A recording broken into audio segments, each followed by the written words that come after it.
Today is 67 days left of my pregnancy journey. Doctor को कहवा अनुसार हजबैंड सबू मेडिसिन आ इंजेक्शन सबू नहीं आसते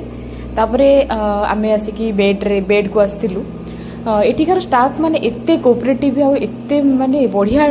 ट्रीटमेंट एमानकर प्रति घंटे 2 घंटे आसिकी बीपी ठीक अच्छी कि नहीं आमर पल्स रेट हार्ट रेट सबू किसी चेक कर जाती पेसेंटर प्रॉपर हाइजीन मेंटेन हो ना कौन खाइला इवेन राति अध जाए भी से आसी देखुं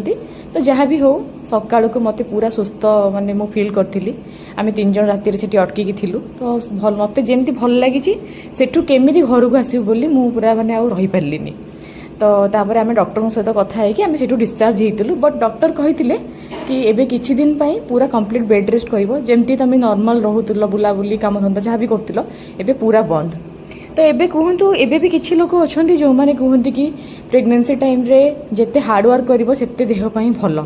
तो एबे आमे कहा कथा सुनिबा डॉक्टर को कथा सुनिबा ना सेई लोक मानन को कथा सुनिबा काहे ना एबे तो से टाइम ही नहीं कि आम शरीर और से भली आग भली आम इम्यूनिटी पावर भी है कि नहीं तो भगवान को धन्यवाद कि मो फैमिली केही सेमती अबुझा नाहंती।